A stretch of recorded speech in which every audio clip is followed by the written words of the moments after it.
श्री गणेशाय नमः. श्री स्वामी समर्थ. जय जय स्वामी समर्थ. ओम श्री परमात्मने नमः. आज आपण इथे सेवेसाठी संत तुकाराम महाराज यांचा एक अभंग घेतलेला आहे. अभंग.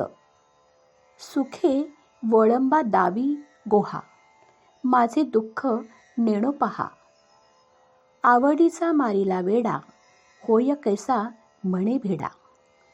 मज अखंड पोटाची व्यथा, दूध भात साकर पथ्या.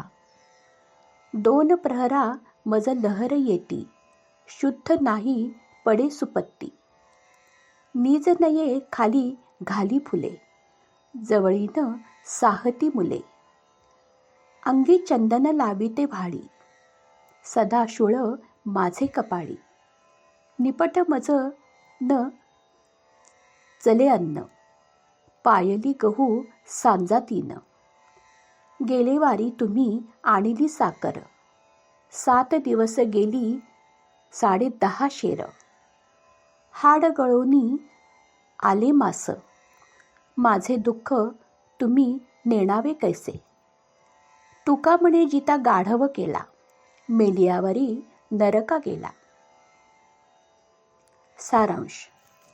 इथे तुकाराम महाराज एका भोगवादी स्त्रीचे वर्णन करत आहेत. नवऱ्याच्या सरळ निष्पाप स्वभावाचा ती स्त्री फायदा घेत आहे. स्वतःच्या मोहात तिने त्याला इतके अडकवले की खरं काय खोटं काय हेही समजण्याची त्याची आता बुद्धी हरपून गेलेली आहे.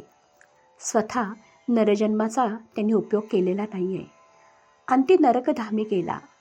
प्रपंच मोहाकडे तटस्थ पाहण्याची वृत्ती प्रत्येकाकडे असलीच पाहिजे. अर्थ.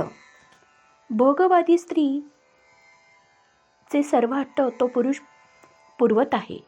अशा लंपट मनुष्याची तुकाराम महाराज निंदा करत आहेत. खरं तर ही स्त्री सुखी आहे, पण नवऱ्याला नाना गाऱ्हाणे सांगते. सर्व हट्ट तो तिचे पुरवूनही ती म्हणते, तुमचे माझ्याकडे लक्षच नाही. मला पोटाची व्यथा आहे, मला फक्त दूध साखर तूप लागते. मला पित्ताच्या लहरी येतात, चक्कर येते. अंथरुणावर फुलं पांघरल्याशिवाय मला झोपच लागत नाही. मला मुलांची किरकिर सहन होत नाही. मी कपाळाला चंदन लावते.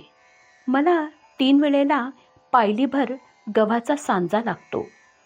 साधं अन्न मला चालतच नाही. माझे हाडे कमी होऊन मांस वाढले. तुम्हाला माझे दुःख कसे कळत नाही.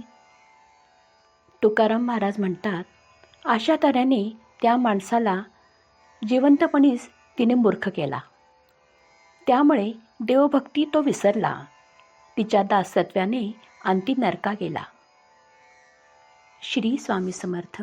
जय जय स्वामी समर्थ.